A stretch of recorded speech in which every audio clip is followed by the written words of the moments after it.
E aí galera, esse é mais um vídeo. Esse é o vídeo sobre colonização portuguesa e invenção do Brasil. Eu sou o professor Lucas e esse na verdade é um vídeo teste. O objetivo é passar o máximo de informação possível, dar um esclarecimento sobre as primeiras expedições de Portugal em direção às Índias, à África e não intencionalmente também em direção à América. Principalmente falar um pouquinho sobre Vasco da Gama e Pedro Álvares Cabral. Quem eram essas pessoas, como que foram essas viagens. Então, o menor tempo possível, certo? Em 1489, a gente tem que contextualizar, a gente está falando do final da Idade Média, tá? É o ano de virada aí de uma nova era. A gente está falando também de uma época em que eu tenho o mercantilismo, eu tenho o enriquecimento da Inglaterra, um gradual, né? Um início de enriquecimento, que a Inglaterra não era uma potência como ela vai se tornar posteriormente na Idade Moderna. Eu tenho aí também uma definhagem da Itália, que era um centro comercial, não é mais, não vai ser mais. Eu tenho, de modo geral, um crescimento comercial muito grande na Europa. Então esse é o contexto. Crescimento comercial, fim da Idade Média, início da Idade Moderna, pós-cruzadas. Então tem grande conhecimento aí que se reúne na Europa, né, que veio das cruzadas. Mercantilismo é um outro elemento também que está dentro desse contexto, certo? Monarquias centralizadas, estados nacionais que não existiam antes. Então, quais são os estados nacionais que se consolidam até meados de 1500? A gente pode falar propriamente de Inglaterra, Portugal, Espanha e França. São os principais. Tem outros também, vamos citar aqui também a Holanda, né, que está se concretizando, a Bélgica. Então, mas os principais, os mais fortes, são esses que eu falei anteriormente. Já estou enrolando um pouquinho nisso, fugindo um pouco do objetivo dessa aula, que é falar sobre Pedro Álvares Cabral e Vasco da Gama. Então, Pedro Álvares Cabral, todo mundo sabe quem é, foi quem encontrou o Brasil primeiro. Né? Não tô falando aqui de descobrimento, estou falando de encontro, certo? E Vasco da Gama foi o primeiro a fazer uma viagem que circulou a costa da África até chegar na Índia. Essas duas pessoas são extremamente importantes para a história das navegações, porque um é responsável por dar a Portugal a oportunidade de colonizar o Brasil, o que viria a ser o Brasil, que é uma imensa colônia, muito rica. É uma grande vantagem de Portugal. E o outro, ele dá a oportunidade de todo mundo da Europa, de todos os comerciantes da Europa, de também tentar, de também ter a esperança de fazer comércio com as Índias e enriquecer ainda mais com o comércio com as Índias, com o Oriente. Então, e isso eu devo dizer também, propriamente um comércio através do Oceano Pacífico, que não era possível, ou que se pensava que não era possível até então. Desculpa. Então, quem foi Vasco da Gama? Vasco da Gama foi um navegador. Ele saiu com uma missão de chegar até as Índias, saiu de Portugal. Portugal começou nessa empreitada de descobrir o Oceano Pacífico, de descobrir novas ilhas, de descobrir novas fontes de riquezas. Não foi a partir daí, ele começou nisso já no finalzinho da primeira metade do século XV. E ele tem a sua, vamos dizer assim, o ápice desse início de empreitada seria com Vasco da Gama, que é o cara que finalmente chega às Índias. Ele sai de Portugal e chega até as Índias. E isso era o grande objetivo de Portugal desde quando ele começou a desbravar o Pacífico. Pedro não. Vasco da Gama ele chega até o Cabo das Tormentas, que é a parte onde era desconhecido. Chega até as Índias e não é uma viagem fácil. Ele conclui ela em 1498. Ele saiu da viagem em 1470. É uma viagem que durou, acho que nem um ano. 10 meses, 11 meses por aí. Não foi uma viagem fácil, por N motivos que eu deveria falar em uma outra aula, porque são grandes motivos. E ele abre caminho para outros. Então, assim que ele vai e ele volta, e ele não demora muito para ir e voltar, considerando as condições de viagem daquela época, eu vou ter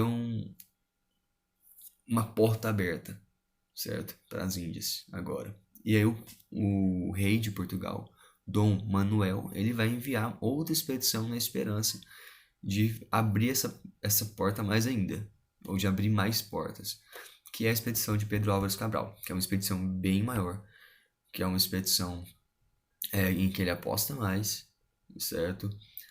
E é uma expedição particular, né? Perdão, e é uma expedição basicamente financiada pelo Estado. Pedro Álvares Cabral ele é fidalgo. Fidalgo é um cargo da nobreza.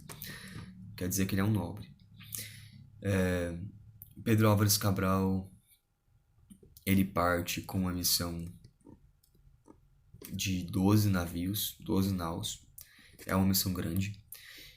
Ele tem toda uma equipe preparada de padres, de cartógrafos, de marujos, pessoas para servir, uma equipe de pessoas que escrevem sobre a viagem, relatores, redatores. É uma equipe grande. Eles saem de Portugal.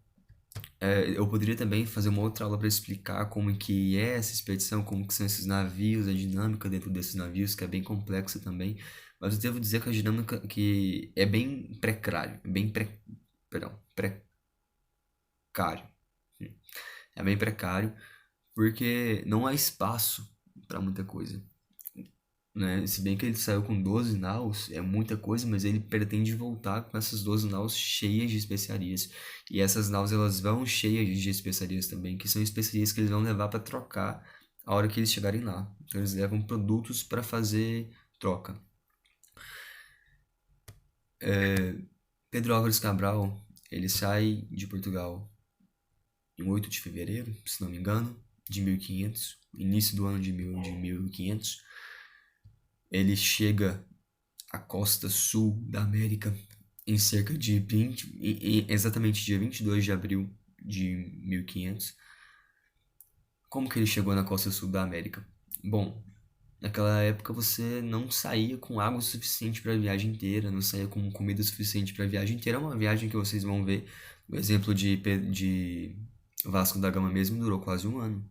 Como que você sai para uma viagem com comida, alimentação e água para mais de um ano ou para um ano? Não dá. Então eles saem com uma certa quantidade de suprimentos e vão tentando descobrir ilhas ou lugares no meio do caminho para reabastecer, fazer esse reabastecimento. E quando Portugal encontrou o Brasil, quando Pedro Álvares Cabral encontrou o Brasil, ele estava fazendo um desvio para encontrar uma ilha, um lugar para reabastecer as naus de água, propriamente, e de outras coisas, comida. E ele encontrou o Brasil. Na época ele chamou de Terra de Santa Cruz. Vera Cruz, perdão. Terra de Vera Cruz. Esse era o nome do Brasil. Também conhecido depois como Terra de Santa Cruz. E no início pensou-se que era uma ilha, né? O escritor encarregado de relatar toda a viagem, muito conhecido, Pedro Vaz de Caminhas, ele vai descrever, fazer toda uma descrição que parece ser muito rico, muito bonito, coisa e tal. E de lá eles resolvem então enviar um navio só com amostras daquela ilha, de possíveis riquezas daquela ilha, que eles achavam que era uma ilha, para Portugal. Então eram 12, 13, né? Eu falei 12, então eram 13. Eram 13 naus. E uma dessas 13 naus vai para Portugal, volta, leva junto também um monte de gente, né, para apresentar essas coisas. E Pedro Vaz de Caminhas, que é o cara que faz a descrição de tudo, ele segue viagem com Pedro Álvares Cabral depois para as Índias. Sim, eles foram para as Índias. Brasil foi só uma parada, América foi só uma paradinha. Eles retornaram o caminho para as Índias. E na altura ali do Cabo das Tormentas, eles deram de cara com uma grande tempestade. Bartolomeu Bueno, que foi o primeiro cara a cruzar o Cabo das Tormentas, ele é um português, Ele morreu ali, não só ele, como uma boa parte da frota de Pedro Álvares Cabral, umas 6 naus naufragaram ali, mais de 300 homens morreram, acho que foi um número até maior do que isso. Foi um baque tremendo. Mas eles continuaram. Pedro Álvares Cabral estava vivo. Detalhe. Eu falei que Pedro Vaz de Caminhas morreu ali, né? Não. Falei só de Bartolomeu Bueno. Bartolomeu Bueno e Pedro Vaz de Caminhas. Errei, sorry. Pedro Vaz de Caminhas vai morrer depois, na volta. Aguenta mais um pouquinho. Eles seguem a viagem, param na costa da Tanzânia, que fica ali atrás de Madagascar, entre Madagascar e o continente africano, né? Subindo ali o Mar Vermelho. E ali eles fazem aquele reabastecimento e tudo mais. Fazem algum comércio, eles tentam estabelecer algum comércio ali. Ali se vende escravos, se vende especiarias, um monte de coisa. Mas o objetivo final é Calicut, na Índia. E lá eles conseguem um motorista não, né? Um guia para levá-los até Calicut. Eles vão até Calicut, encontram Calicut, fazem relação com o que seria então um rei de Calicut naquele momento. Eu vou mostrar aqui a imagem para vocês desse primeiro encontro. Olha, essa aqui é uma imagem, tá? Tá ali aqui a descrição, gravura de 1839. Foi bem posterior, representando o primeiro encontro de Vasco da Gama com Samorim em Calicut. Samorim é essa espécie de rei. Não é o nome que se dá à classe em si, é o nome dele, Samorim. Em maio de 1498, e dá uma checada em como que é essa imagem. Este aqui seria Vasco da Gama e esse daqui seria o Samorim. Tá? Algum tempo depois uma outra imagem vai ser feita, um pouco mais moderna, que é essa. Também representa Vasco da Gama em Calicut e o Samorim. Percebe que a imagem é bem mais diferente, ilustra um pouco mais, né, a cultura indiana, parece bem mais familiar. Vasco da Gama está um pouco mais pomposo, chique, fino, não parece que passou por uma viagem de quase 6 meses em alto mar, 7 meses, não sei, passando fome, comendo porcaria e coisa e tal, nem parece, tá muito fino, né? Mas é isso aí. Então eles precisam estabelecer uma relação comercial com esse cara. É esse cara que vai permitir a eles ganhar dinheiro com o comércio das Índias Orientais. Sem a permissão dele, eles não fazem comércio. Aqui o último mapa, ilustrando, né, um mapa atual, com a divisão política atual, mas com os caminhos das Índias aqui. Vamos lá. Então, Pedro Álvares Cabral saiu de Lisboa, parou em Cabo Verde, abasteceu, desceu mais um pouquinho, mas só que em vez de seguir reto, tá vendo que o caminho seria muito grande? Em vez dele parar aqui na África, ele resolve procurar outra ilha para cá e encontra aqui uma ilha que ele chama depois de Porto Seguro, né? Fica na Bahia e ainda chama Porto Seguro. A partir daqui explorou um pouquinho o que seria essa ilha, que ele achava que era uma ilha, e seguiu viagem. Nem seguiu viagem, ele percebeu que não era uma ilha. Ele desceu um pouquinho aqui e viu que a coisa continuava para lá, tá vendo? Ele percebeu que o lugar era maior do que ele pensava, viu que era um continente e seguiu viagem até aqui onde eu falei. Quiloa, Melinde e depois Calicut. Certo? Aqui em Calicut aconteceu um monte de problemas. Então, quando ele chega em Calicut, ele faz uma relação comercial com o Salmorim e um pouco tempo depois os muçulmanos, os chamados mouros, não gostam da presença de Portugal. A gente sabe que os mouros têm um problema com Portugal, uma questão histórica, e eles atacam a feitoria que Pedro Álvares Cabral cria em Calicut. Então, no caso, esse aqui é Vasco da Gama, certo? Não é Pedro Álvares Cabral, mas eu estou falando de Pedro Álvares Cabral. Então, há um ataque dos mouros em Calicut, justamente na feitoria de Pedro Álvares Cabral. Eles matam mais de 50 portugueses da tropa de Pedro Álvares Cabral, que já era pequeno, já tinha morrido bastante gente. E Pedro fica indignado, ele dá 24 horas para esse rei, né, pedir desculpas, porque ele deveria assegurar a segurança nessa feitoria.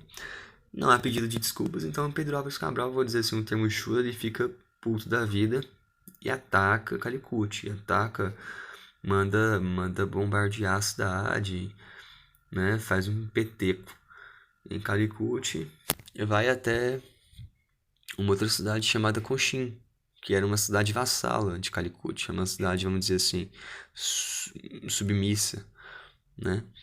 E estabelece aqui uma feitoria, certo? Declara meio que guerra a esse cara aqui, beleza? O Samorim.